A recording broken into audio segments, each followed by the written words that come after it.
Dude. JB made like these, she made jerky. It's greasy as fuck, but it's so good. I like it.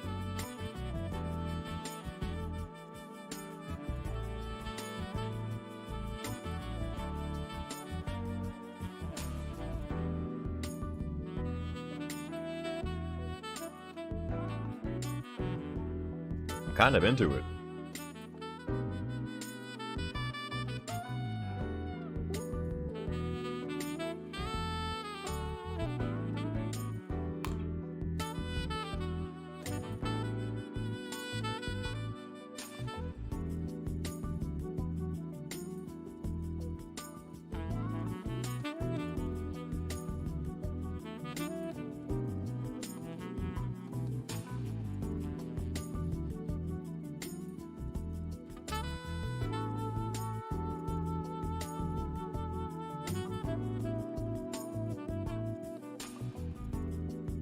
Like uber greasy though.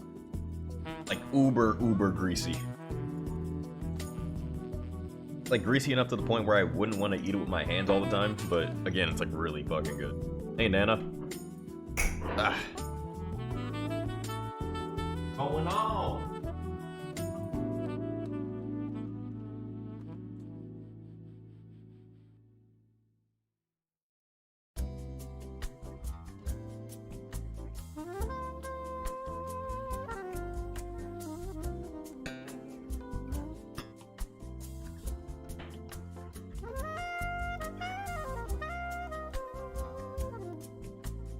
How am I? Alright. Might be on the shorter side today, because I gotta pick up JB from her mom's house in a bit.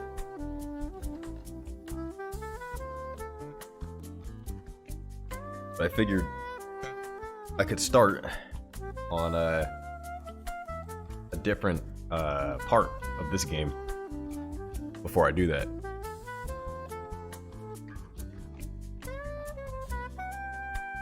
But how are you doing, Nana?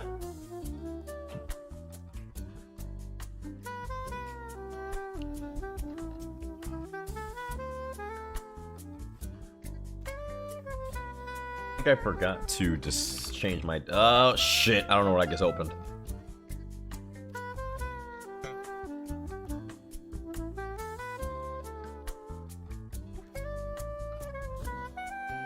Oh!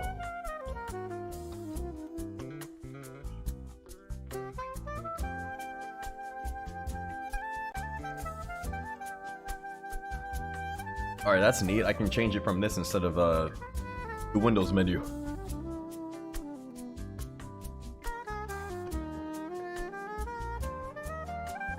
You been alright? Morning went alright, still cold. Beer from last night was feeling meh. Oh, beer last night, and then you were feeling a bit meh. Oh, ASMR that time too. It's alright. We'll have better days. 1000%, I guarantee them.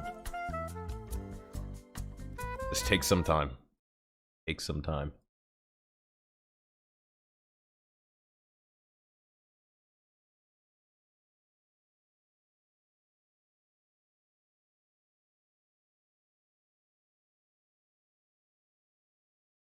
And did I finish yesterday? Dude, I finished at like fucking 11. Or like 10:44 or something. Because that was legit the end of the game. Where I was the end of the game. Pretty much.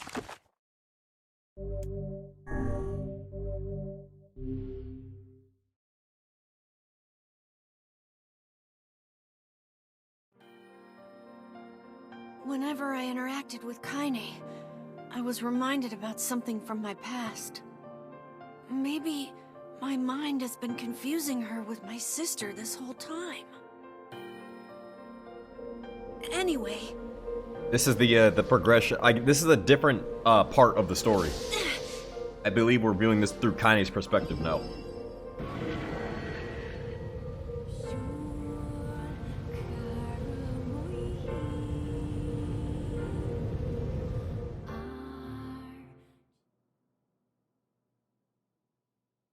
Kaine's dreams discrimination. The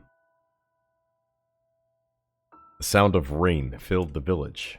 Steep cliffs that surrounded the area magnified sound, causing even the slightest drizzle to rattle like a thunderstorm. You're gonna look at Kaine's butt and get the chief? Okay. Thin whiffs of smoke streamed from the huts, as the villagers huddled in their homes and waited out the rain.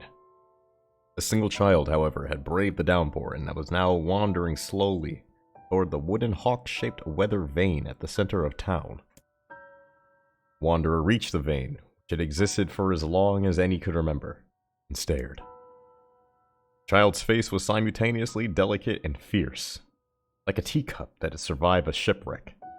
Those traits combined with the pale white skin to give the face an almost sexless quality. If the beak turns east, I go home. If it stays west, then The child blinked. Rain slowly dripped down the young one's short hair and began its long descent to the ground. Come on. Come on. The child felt a slight breeze and watched as the vein slowly creaked to life, spinning this way and that for a moment. It finally settled with the beak pointing firmly toward the east. East? Really? Before the vein could move again, a jagged rock came spinning and tumbling through the air, striking home against the child's head. The force of the blow dropped the child to the ground as a hail of stones began to fall all around. Oh no, they found me. A heartbreaking smile crept across the child's face as the stones continued their assault. Through the rain, the sound of multiple footsteps grew louder before a voice rang out. Yo-ho, Kaine! The voice belonged to Demo, the worst of all the bullies in the area. Oh, she was from the area?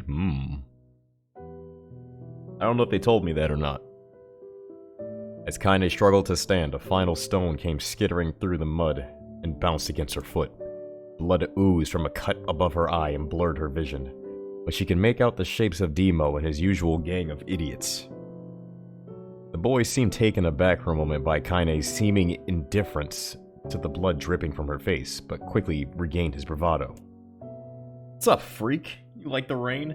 You like getting all wet? Or did you finally decide to run away from home? Though she knew it was futile, Kaine turned to leave.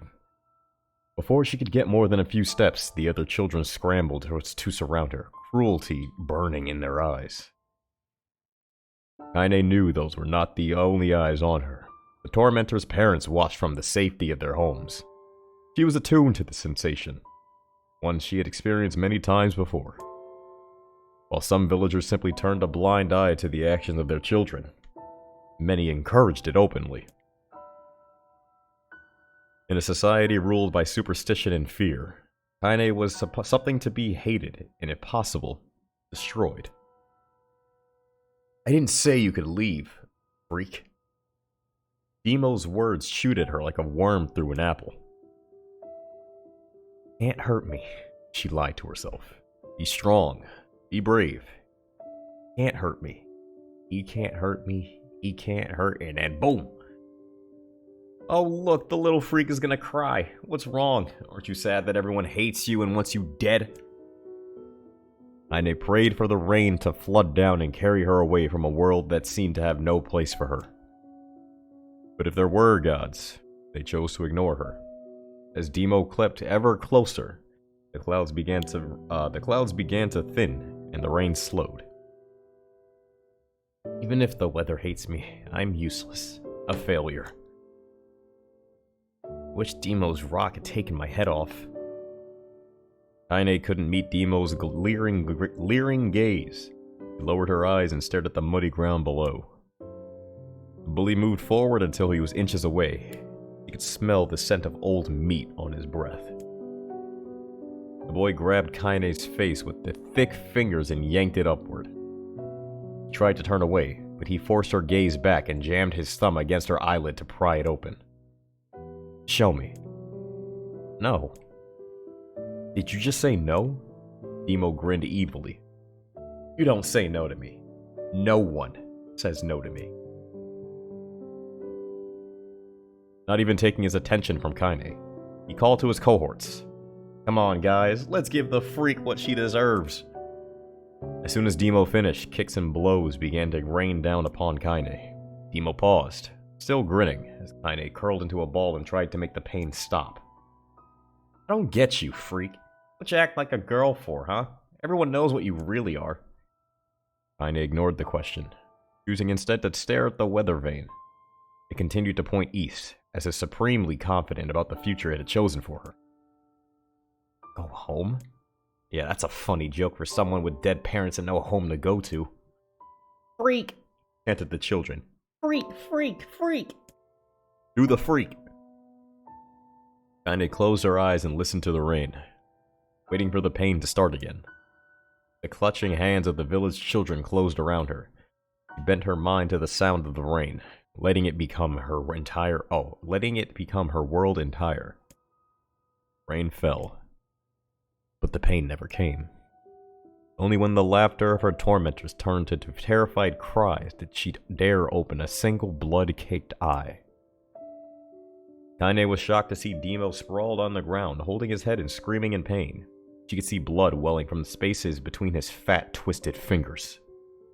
Oh my god, he's crying. He's actually crying. Deprived of their leader, the other children glanced back and forth between themselves, as if waiting for someone to step forward and take charge. When no savior emerged, began an uneasy shuffle away from Kaine. But the young girl was the least of their concerns. Instead, their attention was wrapped on the ancient woman standing a few feet away. After struggling for breath for a moment, he finally spoke in a voice thick with rage. Hurts like a bitch, don't it? Now I suggest you scatter before I throw another one. If any of you little bastards ever touch my Kaine again, I'll do far worse than throw a rock. And count on it. The old woman crouched down and gently touched the hand Demo was using to cover the wound. Before he could think to protest, she ground her palm into the wound and twisted back and forth. Holy shit! Ow! He screamed, leaping to his feet. Stop it! What are you doing? Quit whining. Ain't no one ever died from a scratch. You hit me with a rock, you stupid bitch. A big one. That thing could have killed me. The old woman shrugged. Death is the best cure for stupid. Demo's face twisted with rage at her words. Locking his eyes on Kaine, he took a step backward and spat on the ground. Get out! Leave this village! No one wants you here, either of you! Seeing the old woman grab another stone, Demo and his companions turned tail and ran. As they fled, the old woman grabbed her side and barked out a single laugh. Ha! Look at the fat boy go! Guess he's healthy enough to run from a fight. Woman's smile faded as she turned her attention to Kaine.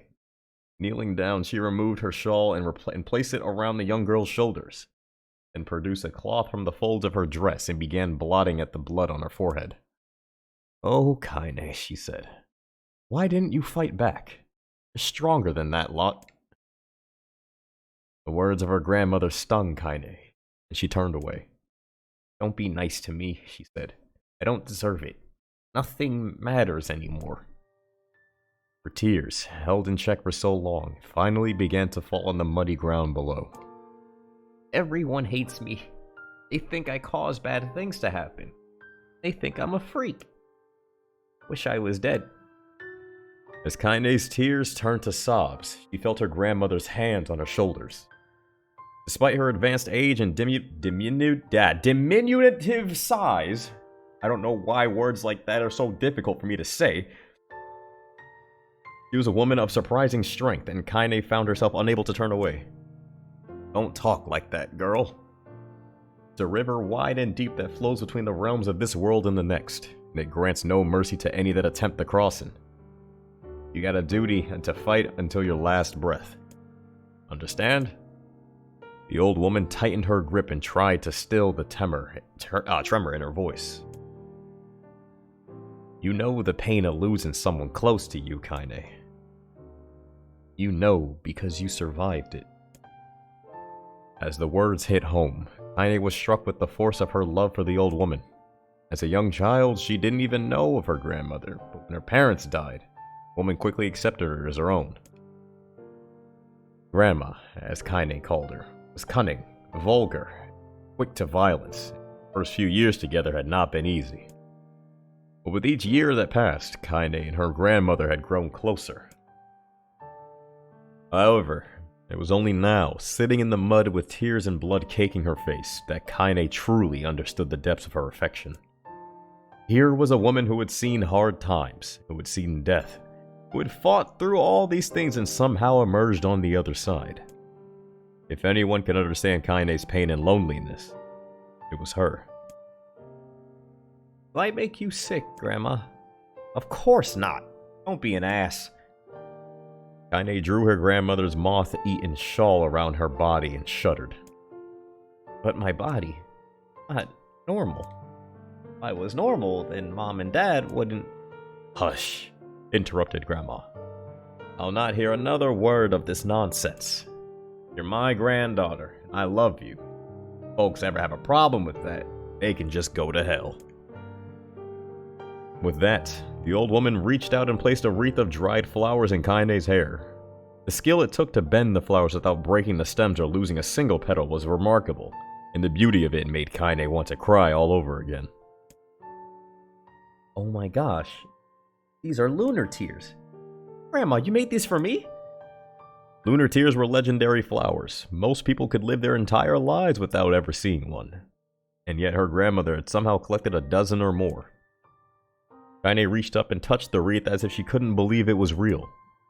Where did you find these? Just stumbled upon them while I was out doing the shopping. The old woman turned away as she spoke, leading Kaine to suspect that the search had been more difficult than she was letting on.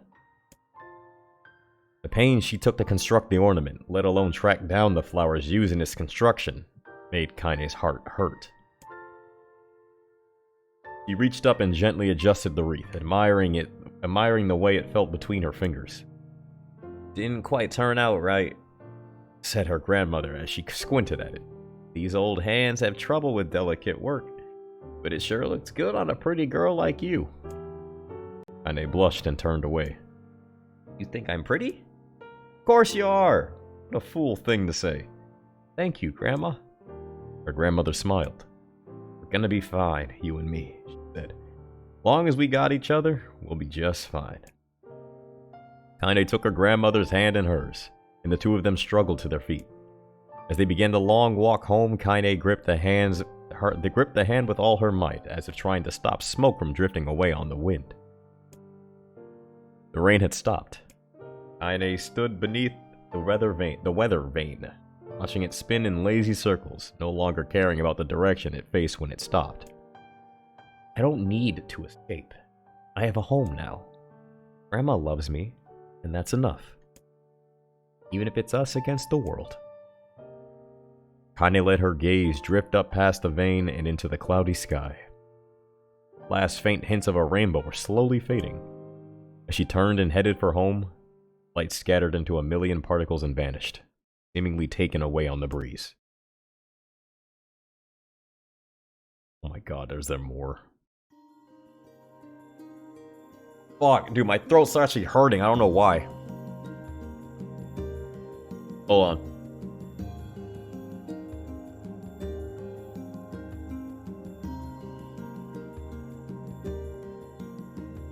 Breathe? I know. Hold on, I'm gonna get some water really quick. I don't know what it is. It's like in the top. It's like in the front of my neck. I can feel something like being, like it's pushing. I don't know why.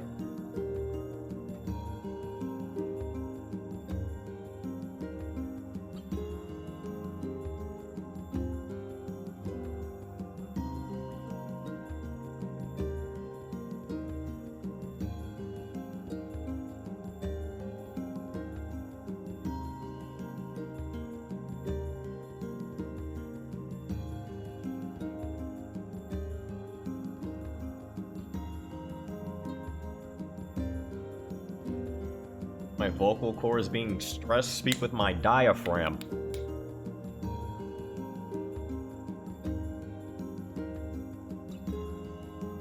How do I do that?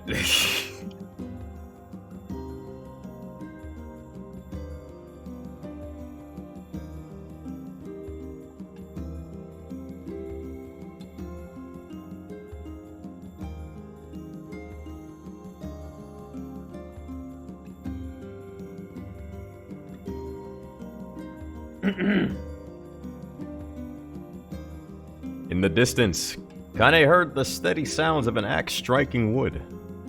The noise had a purposeful quality to it, as if she was hearing a master woodsman go about his work. You ever tried screaming one way with your throat hurt? Oh, yeah, okay.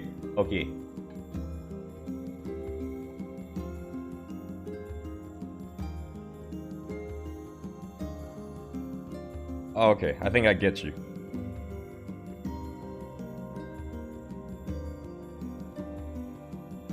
People sing with their diaphragm. Oh, okay. Oh, I think I get what you mean. Yeah. Okay.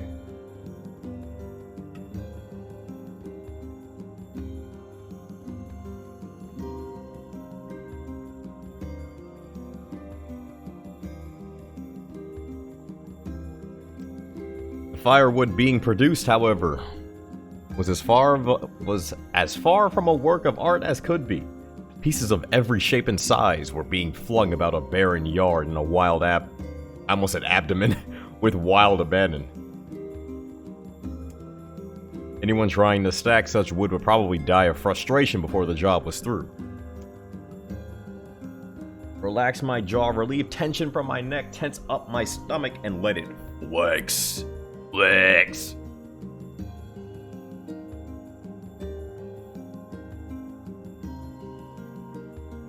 Stupid piece of shit axe.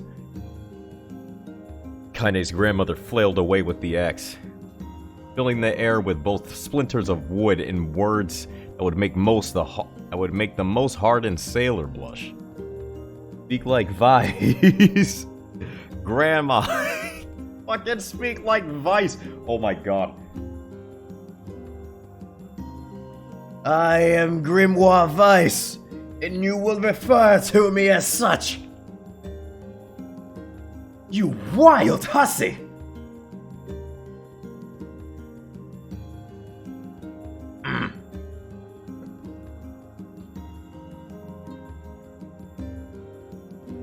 Let's see. Let's see if I can do that.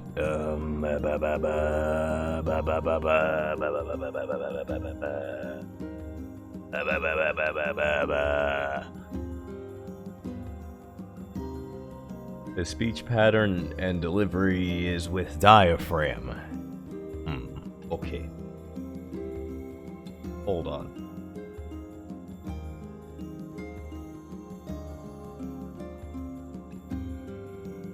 I'm doing it.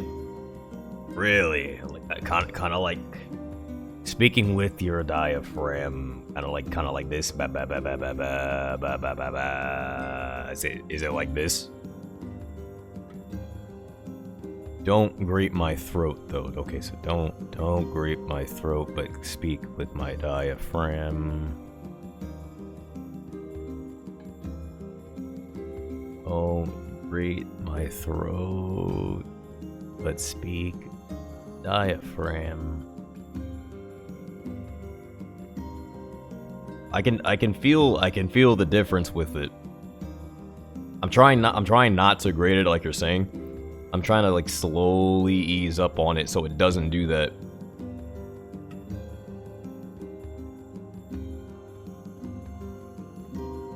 I'm gonna practice that more when I get off and I go pick JV up.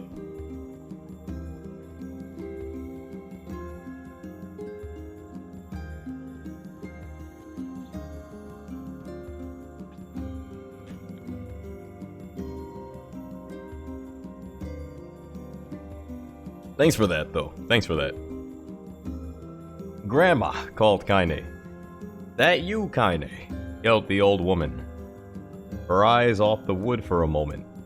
Don't get too close, or I might take your goddamn foot off by mistake. She brought the axe down on a piece of wood, sending chips flying in every direction. One spun past Kaine close enough for her to hear the whistle, at which point she decided to step back. Once she'd scuttled to a safe distance, she cupped her hands around her mouth and shouted, "Grandma, do you need help? I can get you water or lunch or a new axe or something." The axe, poised to strike another wobbly blow, paused in midair. The old woman considered her granddaughter's offer for a moment, then smiled. Tell you what, since I'm doing such a piss-poor job of chopping, why don't you come over here and take over so I can go get the water? Shades have been restless lately, and I don't want you running into one of them bastards. Relinquishing the axe, her grandmother picked up a long pole with wooden buckets on either end. Gathering water was by far the more difficult of the two jobs, but Kaine knew better than to complain. Once Grandma's mind was set, there was no changing it.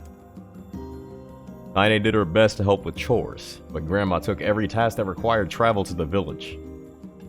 Though she had a long list of plausible excuses, Kaine knew the real reason.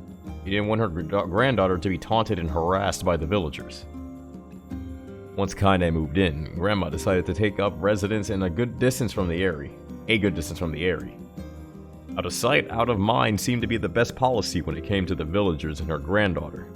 And rare were the days when any but the two of them could be found on the rocky acre of land they called home. Oh, so that was the spot. That was outside, right?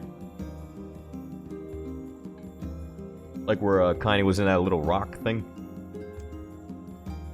Kaine enjoyed the solitude, but harbored a secret resentment that her grandmother was forced to spend her golden years in such a place. After watching her grandmother leave, Kaine turned her attention to the task at hand.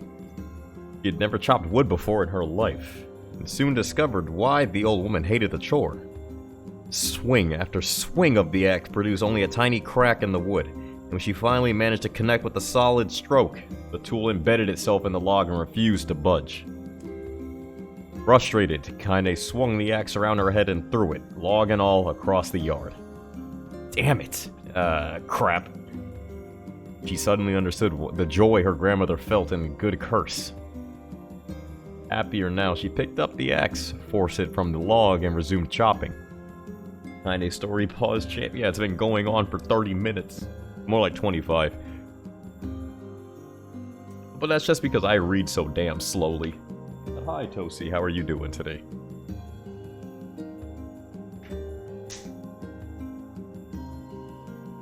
Uh-oh.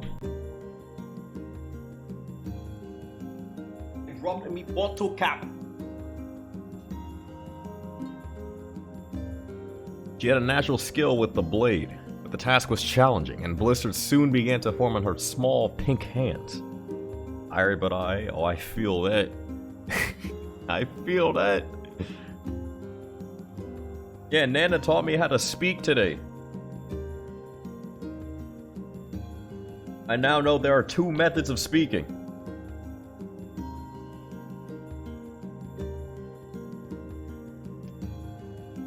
This is tough. My logs are all weird sizes. Spitting on her palms and ignoring the pain, Kaine redoubled her efforts. Just as she was developing her rhythm, Grandma returned from the village. Setting down her buckets with a small sigh, she took one look at the logs and coughed out a wheezy laugh. Pretty clumsy, girl. You better practice if you... Her grandmother suddenly collapsed to her knees, causing one of the buckets to wobble precariously. Eyes wide, Kaine dropped the axe and ran to her grandmother's side. Grandma! The old woman shook her head and pointed a trembling finger at the bucket. Yet the bucket can't let it spill. Kaine steadied the bucket with a foot as she knelt by her grandmother. A small bit of water sloshed over the side and made a new home in the hem of her dress, but Kaine didn't notice. Grandma, what's happening? Crazed with panic, she grabbed her grandmother by the shoulder and shook. After a moment, the woman lifted her arms and batted Kaine away. Stop that, just stop! She cried, breathing heavily. It ain't like I'm dying, just tired from the trip is all. Kaine desperately wanted to believe her, but one look at the old woman's shaking hands and worn face told her more than words ever could. Her grandmother had lived a long, hard life, and it seemed the bill was finally coming due. The time when her grandmother watched over Kaine was ending. Sooner than either of them had feared. The positions would be reversed. The next morning, Kaine came to the side of her grandmother's bed and took her wrinkled hand. Grandma, you're sick and you need medicine. I'm going to the village. The old woman shook her head and tried to rise, but Kaine gently pushed her down. It's all right, she said. I'll be fine. Grandmother fixed her with a gaze that could melt steel. After what seemed like an eternity, she finally lowered her eyes and sighed. I don't like it, goddammit. I guess I should quit being so stubborn and just let you grow up. The old woman watched as Kaine strapped on her boots and made her way down the road to the village. Hours later, as an unseen sun made its way across the dark and rainy sky, she was still watching. Kaine moved at a brisk pace, checking her pockets every few minutes to make sure the money her grandmother gave her was still there. Every noise caused her to spin on her heels, making sure she wasn't being stalked by a shade, or worse, Emo and his gang. But she encountered neither tormentors nor shades, and Kaine finally found herself at the entrance to the village.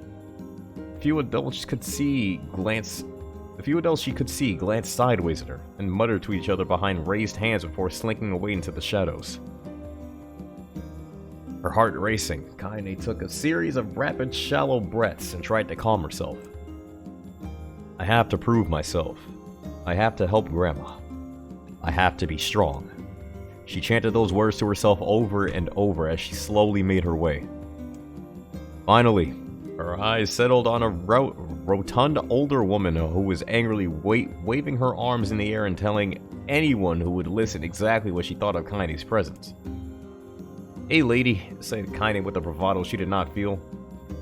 What's the apothecary? Where's the apothecary? The woman's flabby cheeks shook in bewildered anger. How dare this thing speak to me? They seemed to say. But Kaine saw that her eyes held a different emotion. Fear. Yeah, we're both scared, lady. Trust me on this one. Which way? Kaine repeated. The woman pointed at a small building to her right before hitching up her dress and stumbling off in the other direction. Kaine cringed, expecting a stone to come flying from the assembled crowd, but none came. This is take place after ending A, we're going back in time. Right now, we're going back in time. So this is now when Kaine's still petrified at the door holding the shade captive. And I'm guessing these are all of her thoughts that just rolled through her head at the time.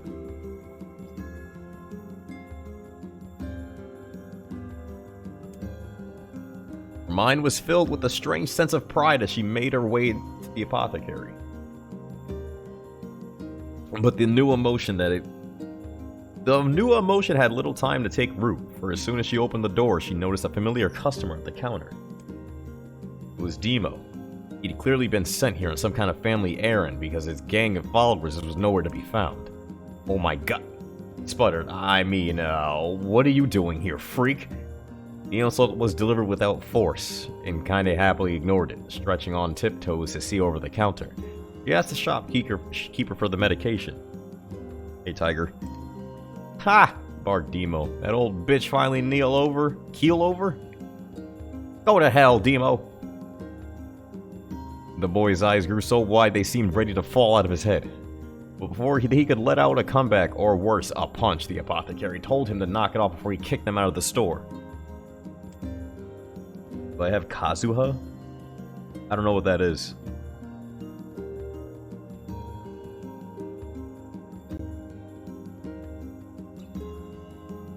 What's Kazuha? Demo slunk out the shop, cursing Kaine under his breath.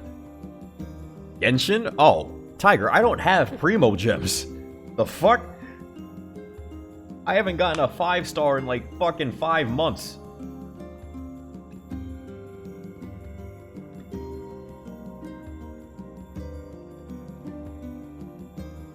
I am dirt broke.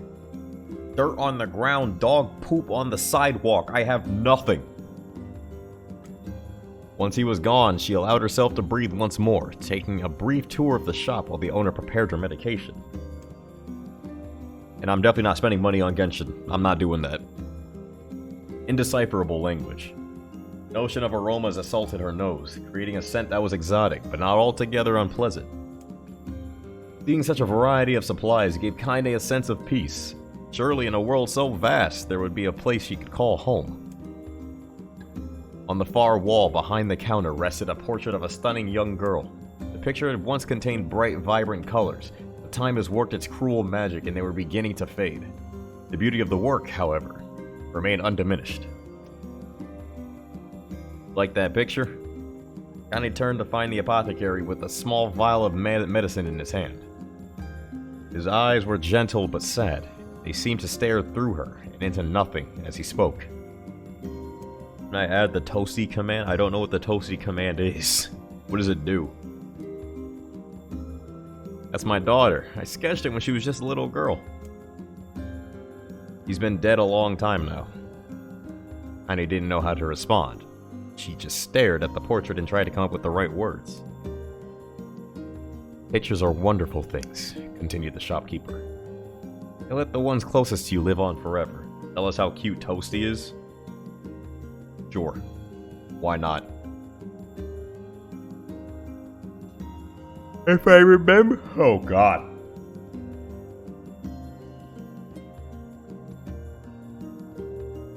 I remember to do it later. Yeah. He reached into a sizable green apron and produced a handful of old wax crayons. You should have these. There's no one left I wish to draw. Don't? Oh, okay. Kaine took an instinctive step back, causing the shopkeeper's face to darken. Just tiger bullying? Oh, okay. Understandable. Yes, I've heard the rumors about you, he said. It's a small village. Word travels quickly. Between you and me, I'm not sure which is in the belief, but I also don't think they matter much. I know your grandmother, Kali, and I think the way she was driven out of this town is just deplorable. Grandma's name is Kali? Thought Kaine suddenly. She was still mulling this new fact over and over in her mind as she reached out and gently took the crayons from the apothecary's hands.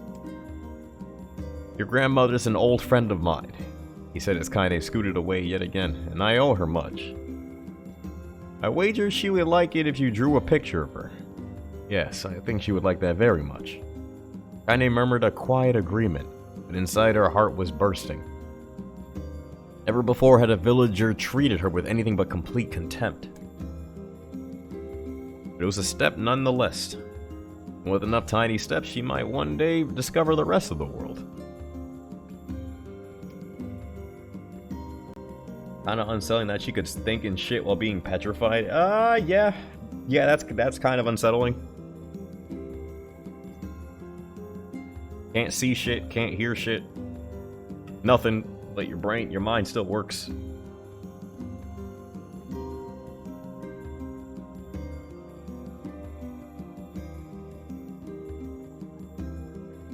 Talk about constipation. No. Stop. Stop. No constipation. We all have good poops here.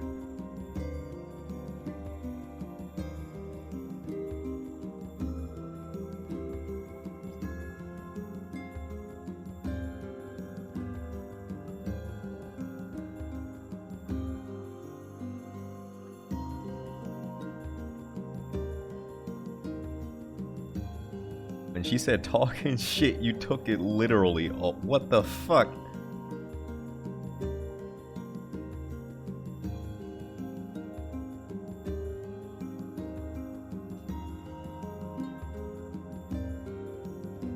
Where did I... Oh, fuck. Oh, I didn't read this at all. People. When Kaine returned home, she found her grandmother asleep in her bed. Her feet were blackened and raw, even bleeding a bit in places. Leading Kaine to think that she'd been pacing around the room until exhaustion finally caught up with her. She placed the medicine by her grandmother's pillow and turned to leave, but found the old woman's hands clasped around her arm. Back already, are you? Asked her grandmother with a yawn. Come here and let me have a look at you.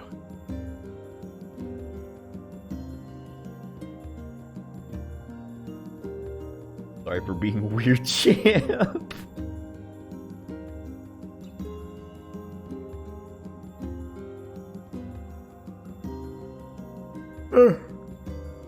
Why am I yawning so much? Oh my god.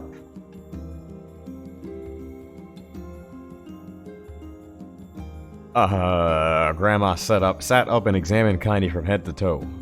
Finally satisfied that nothing terrible had befallen her grandchild, she leaned back and allowed herself to relax. Well, how was it? Those bastards give you any trouble? It was kind of fun, said Kaine with a small smile. No, seriously, it was. Fun, eh? Asked her grandmother in a voice which implied she believed anything but. Uh-huh. So anytime you need me to run an errand, just let me know. Oh, uh-huh. As she spoke, Kaine removed the crayons from her pocket. After a brief explanation of their source, she informed her grandmother that she was going to sketch her a portrait. A portrait of me? Ridiculous. No one wants to stare at a wrinkled old crone. But Grandma, it'll make you live forever. Or shit, said her grandmother, throwing back the sheet from her bed. Living forever would just piss me off. Now put those crayons away and help with dinner. But Kaine would not relent, and in the end, Grandma found herself leaning against the wall of their house as if posing for a master artist.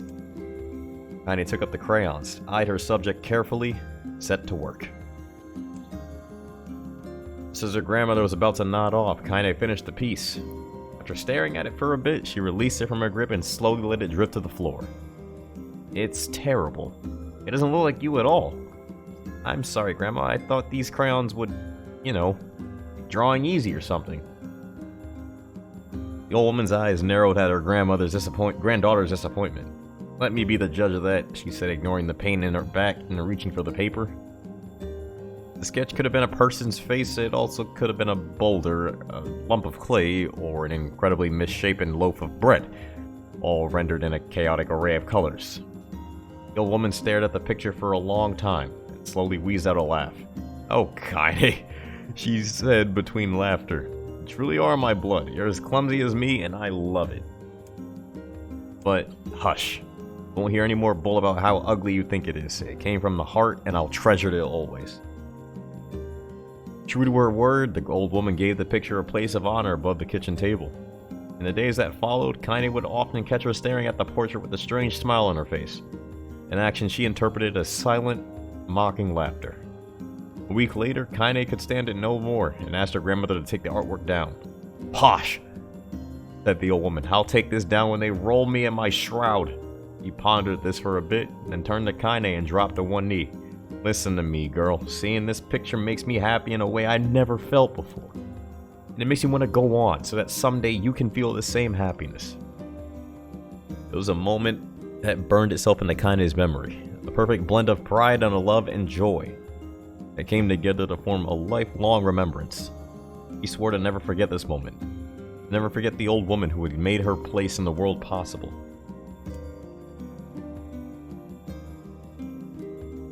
Time moves on. People and memories move in and out of a life like ghosts passing through a hall. But this moment will be different, Kaine swore, because I will remember it forever. Forever. Oh my god, I don't like fucking 5 of these, come on!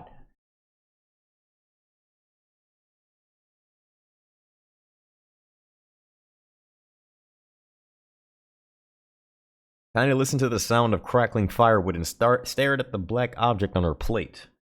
She'd been pushing it around the wooden disc for a good 10 minutes, ignoring the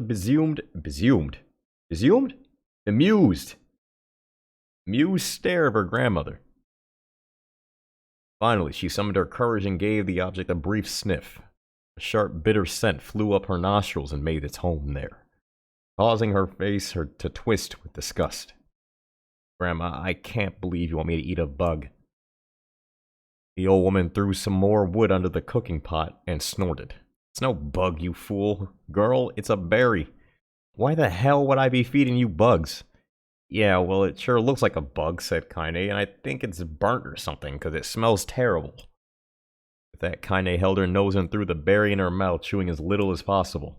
Oh yeah, that's terrible, alright. Why, you little brat, laughed the old woman. Look at the sass on you. You've been spending too much time with me, and that's a fact. 5 years had passed since the moment when Kaine's grandmother saved her from the bullies. As often the way with two stubborn people, their relationship had grown in fits and stares, but it moved forward all the same.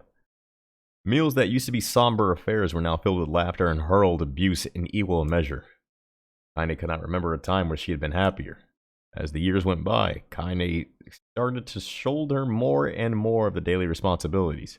Her grandmother's legs grew weaker by the day, and she could no longer do many of the chores she used to take for granted. And so this morning found Kaine lacing up her work boots with a breakfast of burned berry rolling through her belly.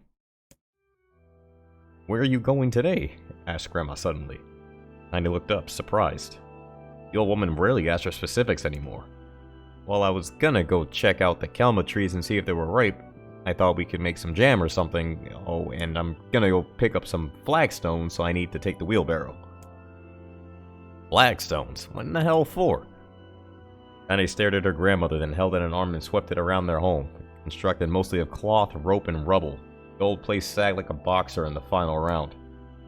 "Grandma, a dying cat could chew through this house. I'm gonna build a stone wall so we have some protection." The old woman laughed, exposing her toothless grin to the world. "God damn, girl, if a bunch of thieves wanted to ransack this old place, let them come. We got nothing worth stealing anyway." "Stone wall? Hell yeah, the stone wall. I'm not worried about thieves, I'm worried about shades. People saw one west of the village yesterday." The old woman tilted her head and stared at her granddaughter. "Well, shoot, I don't know why you have to do it today. We can worry about it some other..." "Grandma, no. If I don't go to the kelma trees, we won't eat tonight. You know that." A confused expression passed across the old woman's face, and for a moment she was a small child lost at a carnival. "Yes," she said after a bit. "Yes, of course, you're right. I'm sorry, Kaine. It seems my mind is..." She didn't finish the thought. Instead, walking over to her nightstand and gently taking the wreath of lunar tears from the drawer. The flower's petals had aged to a brilliant whiteness, and Kaine thought it was more beautiful now than the day she first received it. "I bet they'll pay for it." "What, who, the shades? Oh, hell yeah, they would."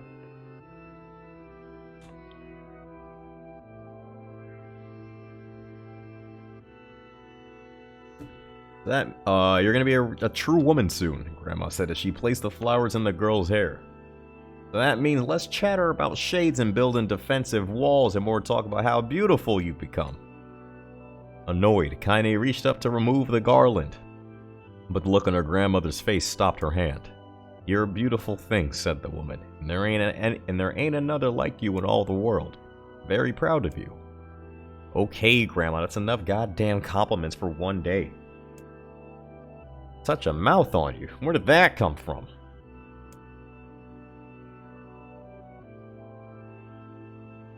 "Gee, I wonder."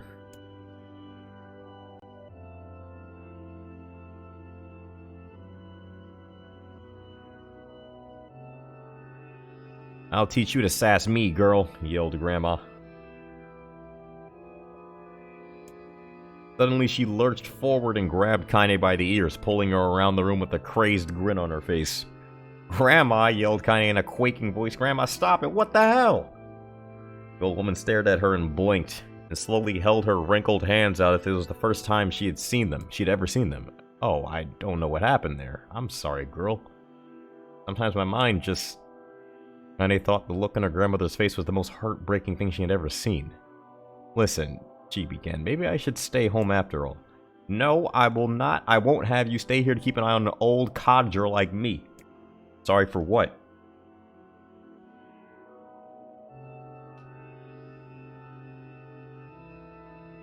"My dad and my father said not to be ashamed of our dicks."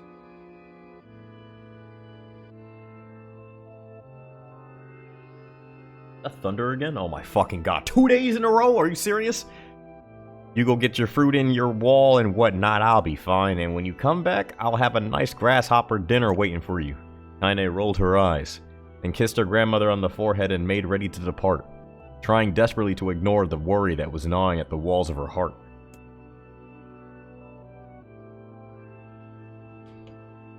Kaine could feel the old woman's eyes watching her as she moved down the path. Don't turn around, she told herself, But in the end, the temptation was too great. She spun on her heel for one final look and saw a small, bent woman standing in front of a ramshackle hut with a sad expression on her face. Oh, that would probably break my fucking heart. God, she looks so old now. It's like the wind could reach down and just carry her away. Kaine's ashamed of hers. Oh no. Kaine worried about her grandmother all day, causing her work to suffer.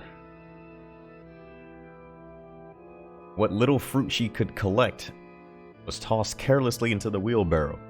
She'd only found a couple of stones before losing interest in the project. Finally, as dusk approached, she decided to call it a day. Cursing herself for the lack of focus, Kaine pushed the nearly empty wheelbarrow back down the path. As she crested the final hill, she suddenly froze in place. The wheelbarrow fell from her fingers and collapsed on its side, sending a few pieces of wrinkled brown fruit rolling back down the hill. Her gaze was transfixed by a thick black cloud that hovered just ahead. Tracing its path was a finger. Kaine suddenly felt her stomach knot in on itself. No, oh gods, no. Her grandmother's house was ablaze, the flames licking up as if trying to touch the sky itself. Grandma. Grandma! Kaine ran then, faster than she had ever moved in her life. Once she had tripped on a stone and went sprawling into the rocky ground. But she leapt to her feet and continued running, unmindful of the blood that had spilled from her wounded hands and knees. As she got closer and closer, Kaine's mind began to race with time with her footfalls. It's too dark. It's too dark. Not just fire. Can't be fire. Too much smoke. Gotta save her. Gotta save her. She burst into the front yard and came to a sudden halt. Her worst suspicions confirmed. The smoke from the fire was mingling with the thick, inky blackness of an enormous shade. The massive creature supported itself on 3 twisted feet and achieved balance through a means of a large armored tail. Scales, horns, and claws sprouted from its body in a random chaotic pattern, giving it the appearance of a lizard designed by some insane god. Seeing Kaine, it let out a roar and flicked its tail, sending small whirlwinds spinning around the yard. For a moment, the creature retreated into a shimmering inky blackness, as if her mind was unstable to comprehend that such a thing could actually exist. But then the smell hit her, a blend of rotted meat and excrement, and the horror had become real once more. The creature bellowed again, and this time Kaine responded with a scream of her own. You bastard. She thought of her as her scream echoed off the high cliffs around them. It's you or me. Let's go. The shade eyed Kaine with bemused interest, and then it began looking from her to the house and back again, as if urging her to look at this destruction it so gleefully wrought. With dread building in her heart, Kaine glanced toward the house. Through the smoke and flames, she spotted a small figure struggling to escape the ruins. Grandma! At the sound of her voice, the old woman began waving frantically. He's alive, thought Kaine. Alive! Kaine's legs sprang to life as she raced across the yard toward the flaming wreckage of the house. Before she could advance more than a few steps, the shade opened its mouth and let out a roar powerful enough to uproot trees and send them flying. The blast sent Kaine tumbling. Dude, I'm fucking this up so goddamn much. God damn it! Stop! Ah! Tumbling through the air before smashing her against the rocky earth. Stars danced in front of her eyes as she tried to remember how her legs worked. Get up. My immersion, god damn it!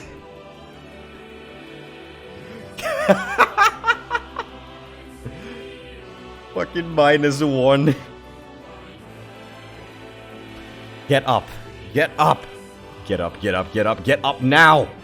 As Kaine struggled to her feet, the shade stomped toward the house and pinned her grandmother to the ground with the tip of a claw. The old woman struggled to move as moved the claw from her stomach.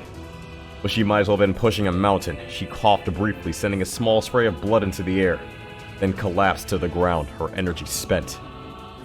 Kaine lurched to her feet, only to fall back to the earth with a gasp. Her ankles were on fire. One or both of them were surely broken.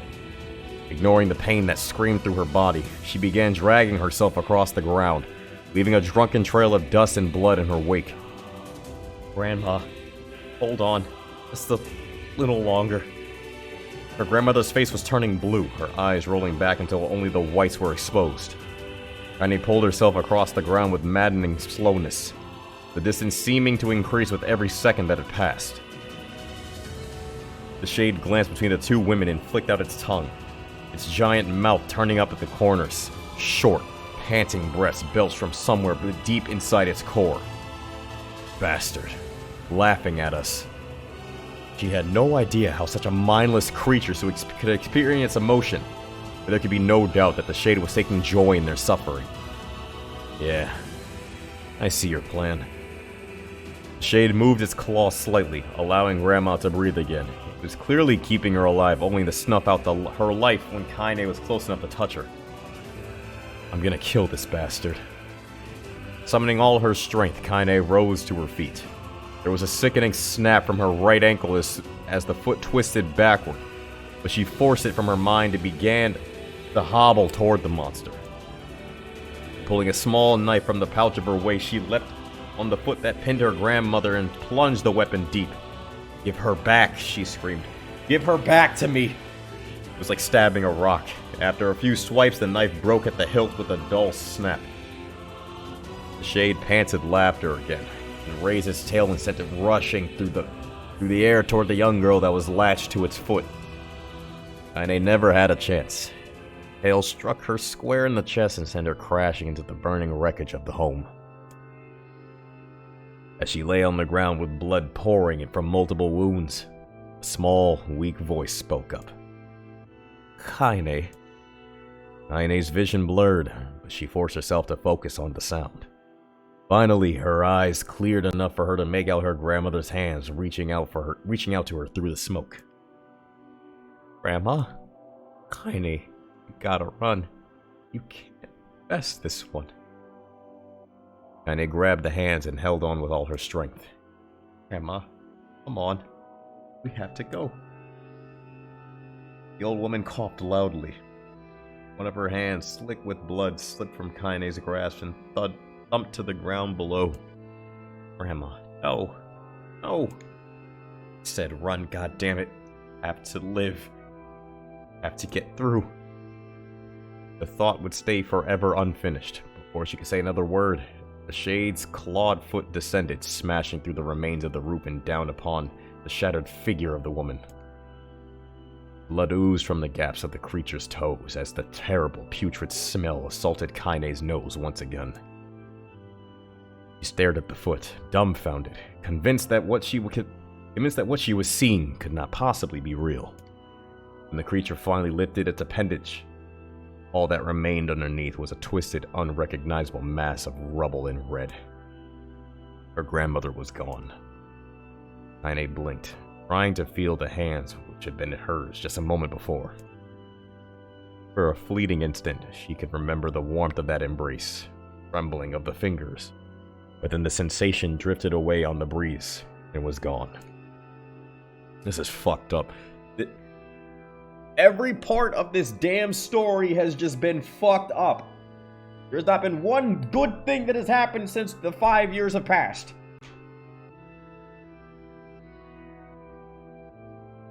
Not even that. The game was dark to begin with because your sister was dying. It was so stupid. Memories flashed through Kaine's mind, one after the other, faster and faster until they became a meaningless jangle of noise. Kaine screamed then, a thunderous sound that echoed off the cliffs. It seemed to roll away forever. Like, at least Automata, right? At least that game, granted it's older, at least that game had a good start. Right, like you're just some androids, you go down to Earth, and then you're like, oh, hey, there's some humans. Hey, y'all, how's it going? Let's do some tasks. And then it gets dark like fucking 3 hours later. I don't know. The shade eased forward, black ichor pouring from its mouth and dissolving into the smoke on the ground below. The earth shook with every step as it crept towards its prey. Kaine's body slowly rose as if controlled by a mad puppet master. Her arms and legs were bent at impossible angles. Her head lolled dangerously to the side, yet somehow she managed to stand. Hold on, I'll be back. I'm sorry.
Okay, I'm here.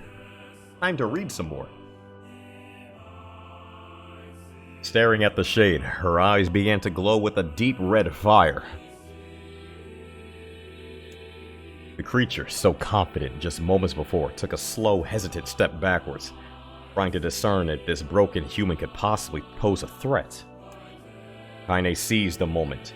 Laughing like a madwoman, she leapt into the air and plunged the shattered hilt of her knife deep into the leg of the shade.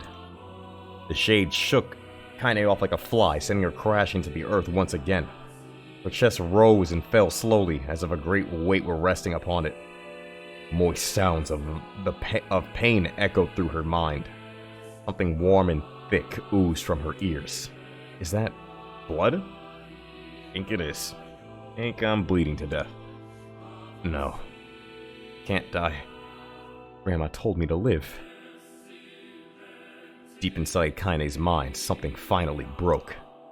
The sound, the pain, the smoke, and the flames, it all faded away until all that remained was a single incantation that repeated over and over again. Kill it. Kill it. Kill it. Kill it. Kill it. Kill it. Kill it. Kill it.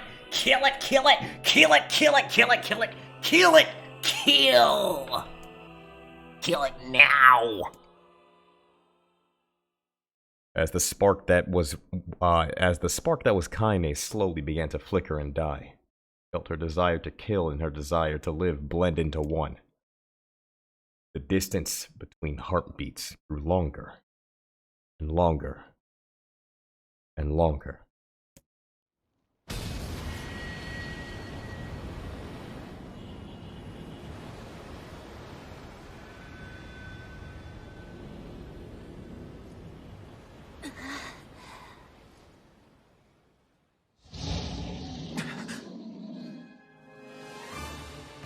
The beast approaches. The beast! I know. The beast is being released! Do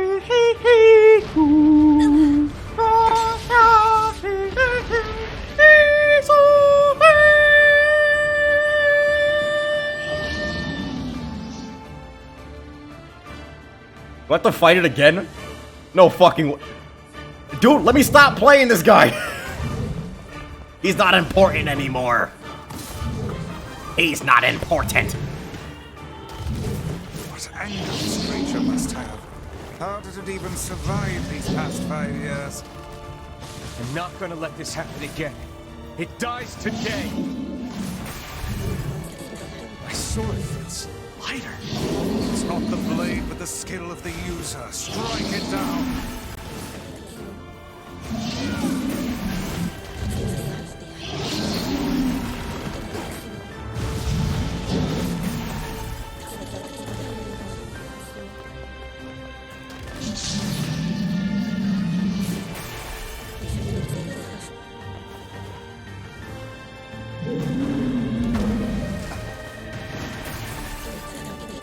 Now, once again, you shall be vanquished by the Shadow Lord's puppet!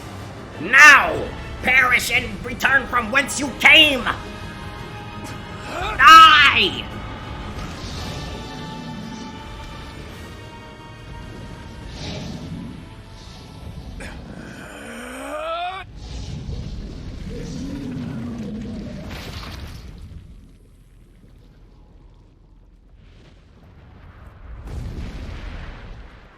It is done. The beast has been vanquished. Once again. And the world is at peace. Forevermore.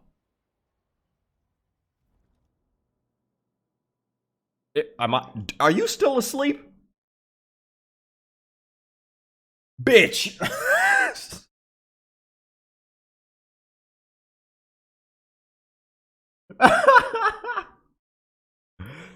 Gently, weakly, softly, the shade, sure that its tormentor was dead, turned and stomped off toward the horizon, stopping along the way to bellow one final roar. Couldn't kill it. Shamed beyond imagining, Kaine turned to her head to the side, but only succeeded in coughing up a huge gout of blood. Getting difficult to see, and only after a moment of fierce concentration did she realize that her left eye was gone. Laughing to herself, she turned her remaining eye to the ruins of her home and noticed a ragged stump of arm resting a few feet away. Yeah, that's mine, she thought with a mad giggle. This is gonna make clapping a real bitch. Cried a sudden voice from the depths of her mind. Finally gonna die, are you? Well, you had it coming. Go to hell, Demo. Thought out the unseen assailant. Go to hell before I pluck out your eyes and feed them to a dog. The voice of her childhood terror evaporated into smoke, only to be replaced by another, more recent voice. Hold still, said the apothecary, materializing from the ruins like a ghost. I want to draw you. That way you can live forever. No, stop. Don't want to live forever.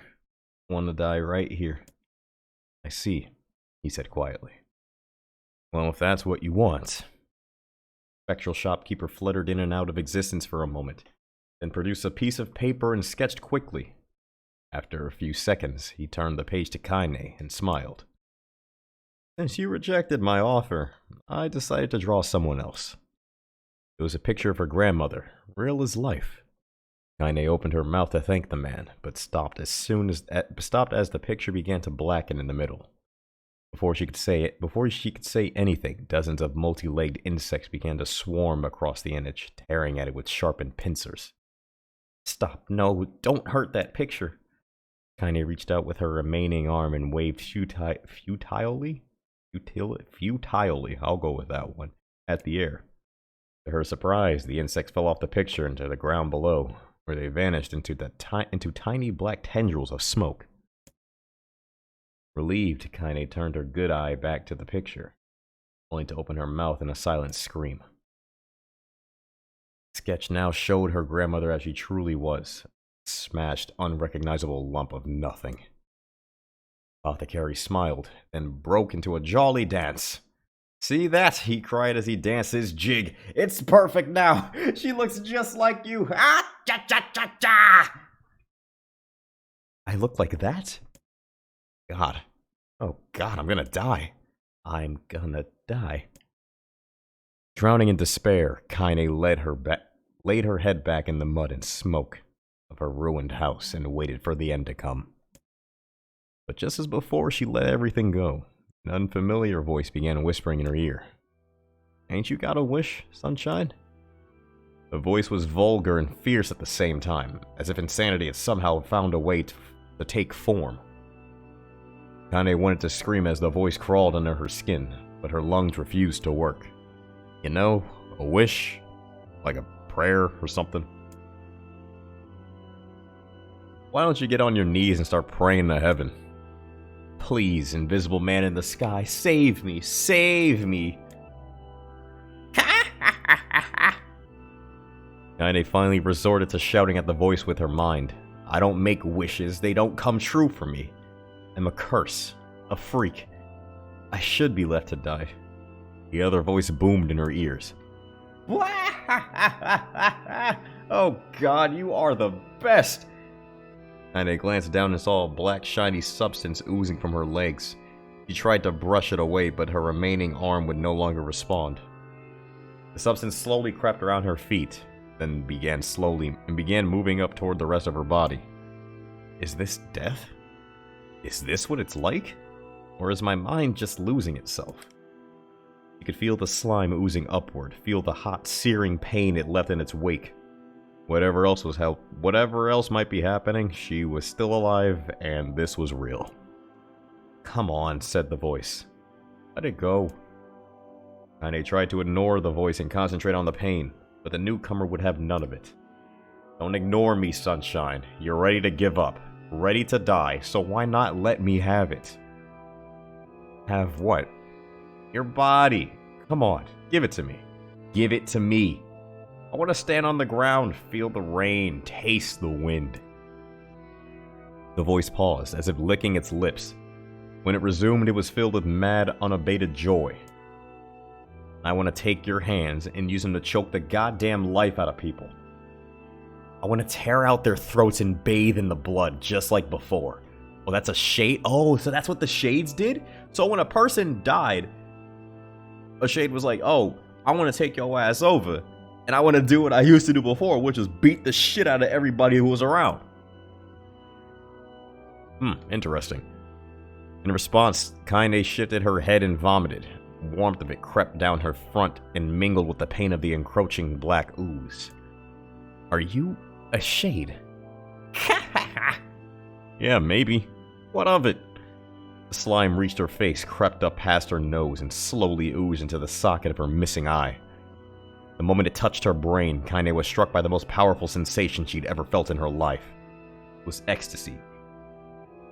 Ahem.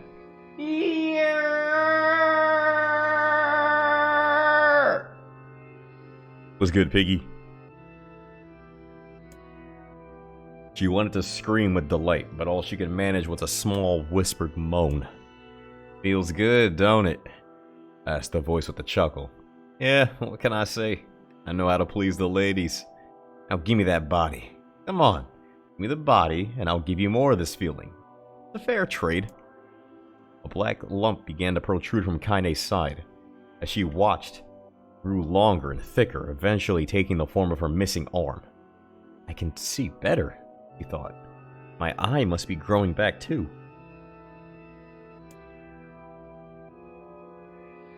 The slime reached up to envelop the rest of her face. She managed to brush it away. Stop, she whispered, marveling at how she regained her voice. Stop. Better use those emotes to and iron chat next time he streams. That's a quick permaban. What the fuck? It'd be hilarious though.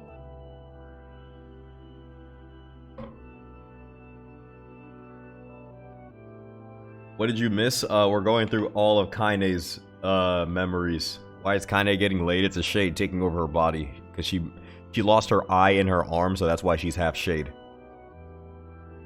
A shade is like half possessing her. The black ooze hesitated, as if considering this request, then quickly shimmered down her body before disappearing into a cloud of smoke. What the hell, Sunshine? Screamed the voice. We had a deal. I thought you wanted to die. Grandma said, can't die yet. A brief image of her grandmother, bloodied and broken, flashed before her eyes.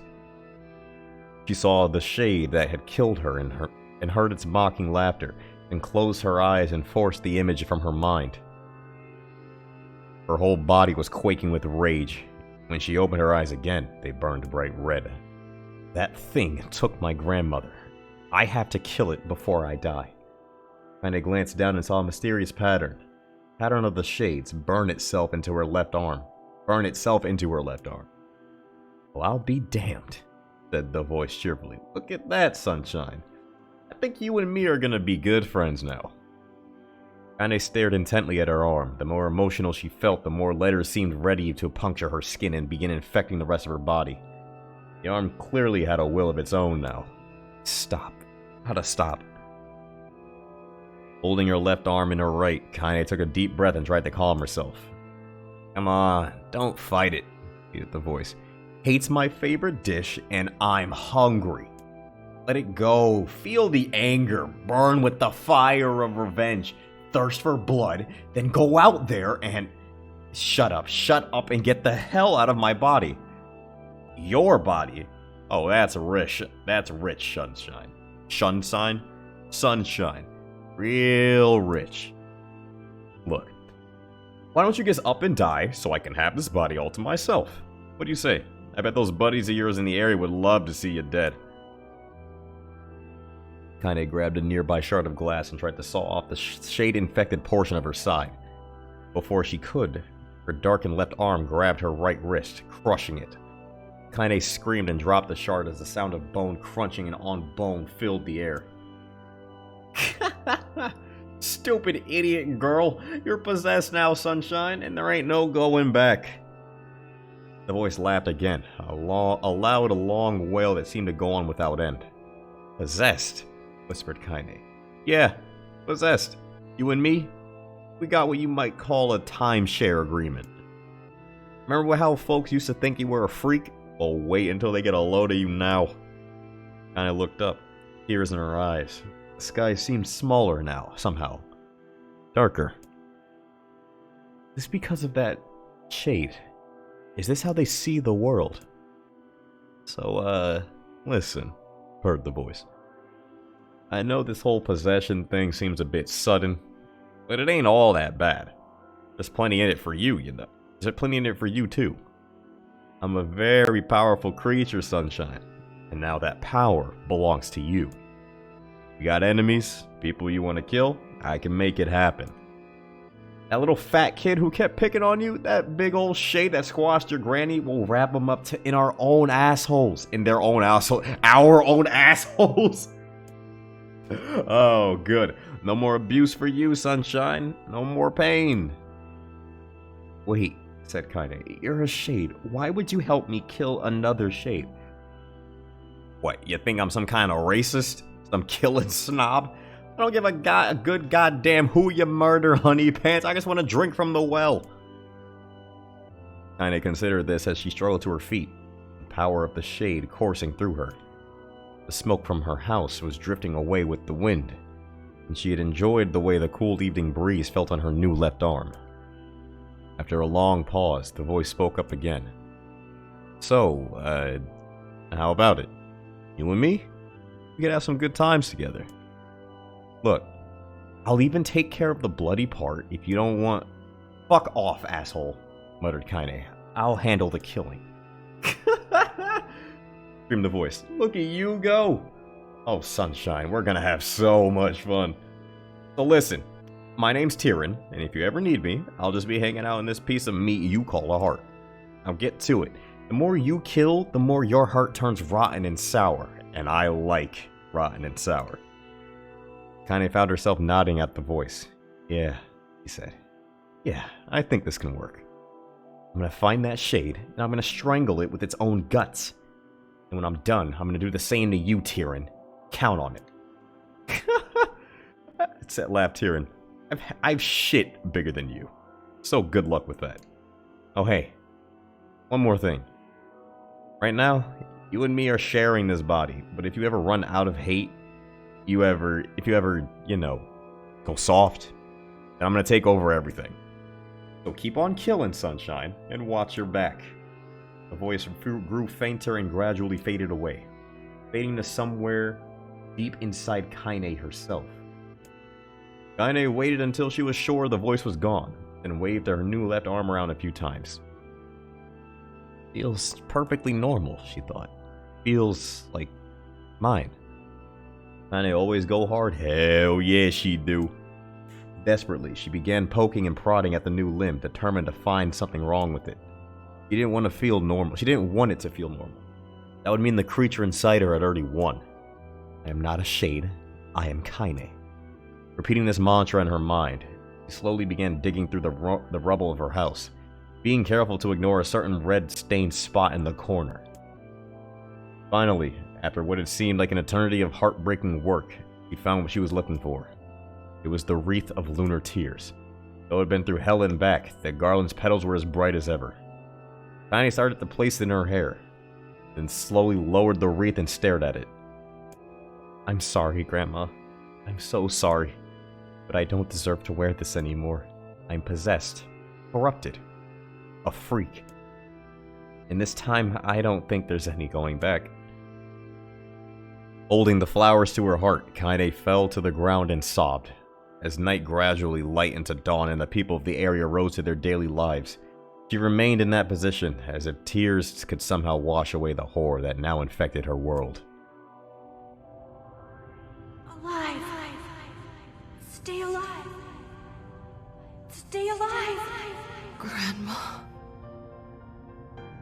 Kaine, you gotta live! You gotta come back to us!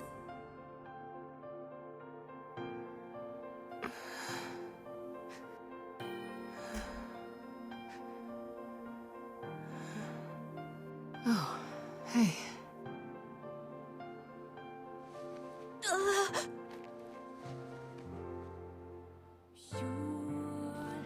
Finally, took your damn time.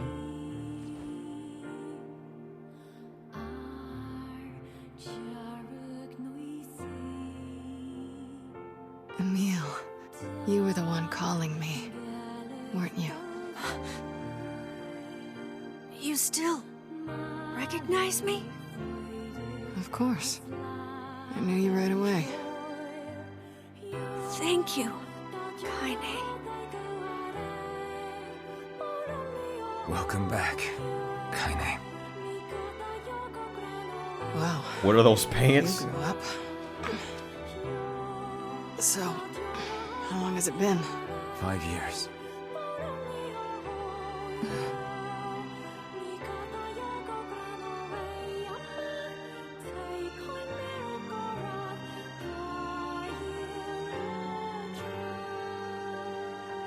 Shit. That's a long time. Any luck with Yona? We are still no closer to finding her. We need a way to locate the Shadow Lord. By the way, this is for you. Is that a lunar tear? It's not as good as your grandmother's, but I tried. No, it's great. Thank you.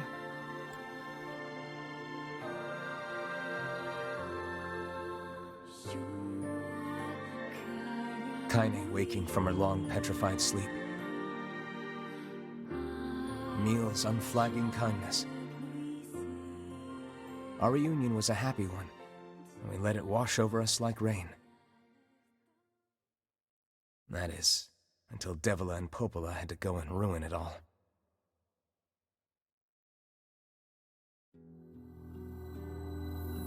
Are you kidding me? You can't be serious! Please, try to understand. People are tired and scared, and... I'm sorry. I'm sorry you have to bear the brunt of that. This is crap, and you know it! It's okay. We can sleep outside. No one's sleeping outside. You and Kaine saved this village, and now they want to run you out? People are afraid of us. And really, I understand. I mean, look at me. As long as you're still with us, I can deal with it. Right, Kaine? I'm used to sleeping outside. But... We'll see you later. Sorry about this.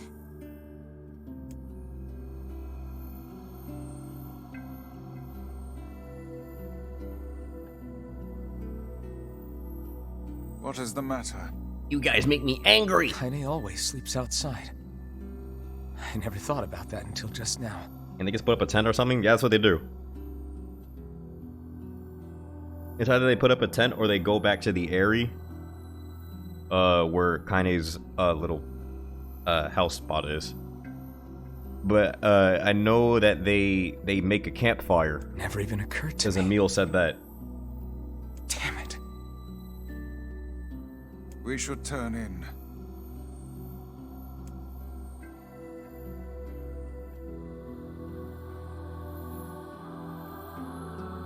I You didn't go get much camping sleep every that day. night. Yeah. For the first time in my life, I hated Devila.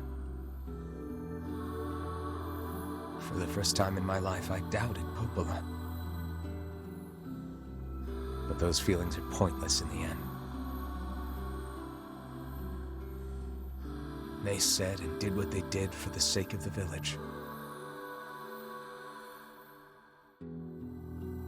To protect it from the horror of the Shades. Or the village. Really, how can I blame Devila and Popola? In the end, I'm just as bad. Believe it! He will be Because Hokage! I never once stopped Believe to think it. about Kaine and Emil's situation myself.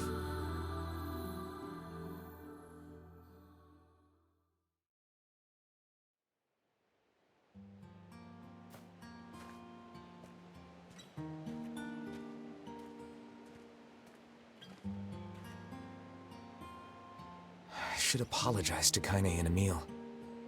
But what good would that even do?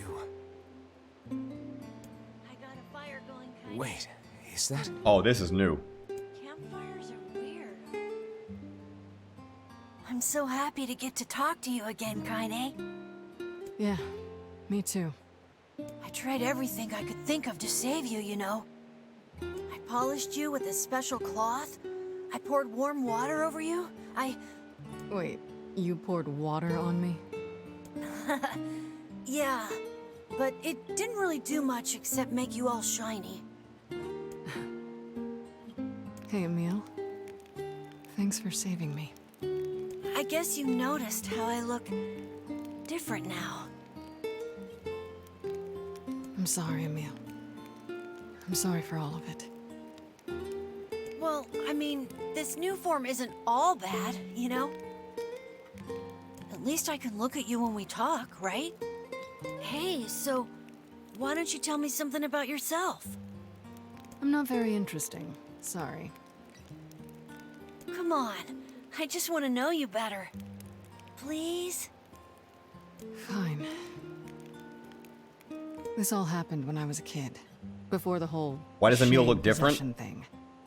Alright, so what ended up happening was we guided Emil into the basement portion of where he lived, that big old mansion, and we had to zigzag all around, and that entire basement is a lab area. That's where Emil was experimented on with his sister, and they both were like assigned numbers. His sister turned into this big experimental robot kind of thing with a indented body. Emil then confronted her, and they merged into one being, and we had to drag Emil out.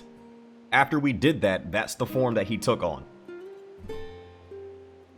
My body is different. So he's one with And his when the sister, villagers essentially. found out about it, He has they his started sister's treating me powers, like a but freak. that was the that's the backfire to having her powers. He turned into that. But one person, my grandmother, accepted me just as I was. No matter how bad things got, she gave me the strength to keep going. One with his sister, right? Shut the fuck up! She's really special to you, huh? Yeah. Oh, hey! That gives me an idea. Since we cured your petrification, we should start looking for a way to cure your possession in my body. I know we can do it if we all work together. Heck, it'll probably be super easy. Let me guess. More warm water? Okay, can we just forget I told you about that?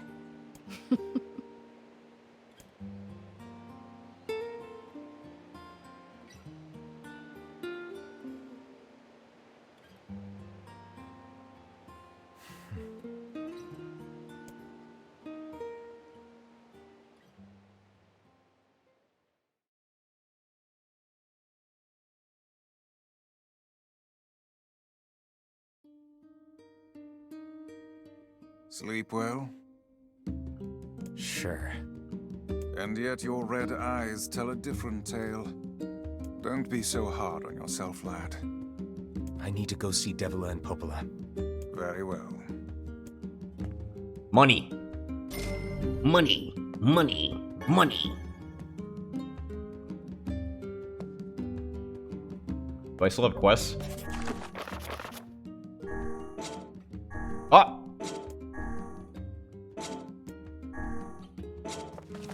Oh.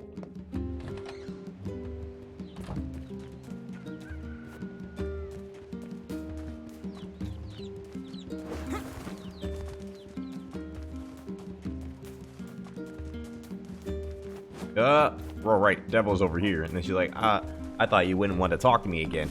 Chicken. Hey, Oh, hi. I kinda thought you'd never talk to us again. I understand you're doing this for the village, and that you don't have a choice.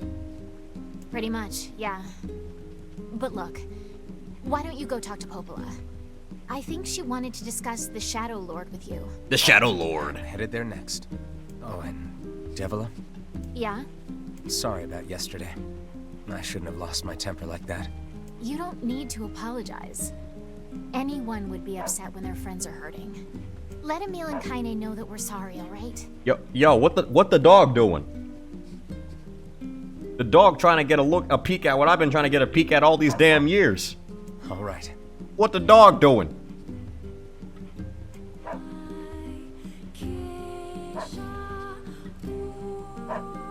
Yo, let me know let me know what that shit look like when you done. You the fucking goat.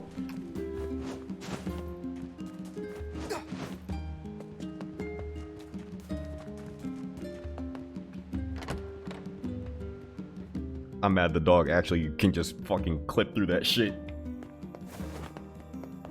I don't have peanut butter, the secret item.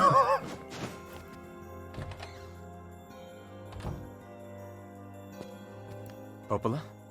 Oh, hello. Look, I want to apologize for I gotta pick up JV in a bit. You didn't do anything wrong. Yeah, but neither did you. You're just trying to protect the villagers. And I jumped down your throat for it. Shit. Stream later? Maybe. It's very kind of you to say so. Regardless, please don't let it trouble you. Depends on when I come there was back. Something you wish to discuss with us? Oh, right. Yes, about that. If it takes me like an hour to get back here, then no. It's also raining like really fucking hard right now, so I'm gonna have to drive slow. You know about the lost shrine, right? The temple where I was first discovered.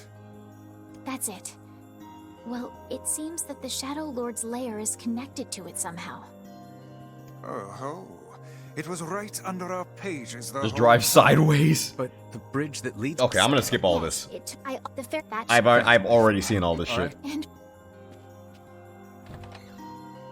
Are there romance options in this game? I think Kaine's in love with me.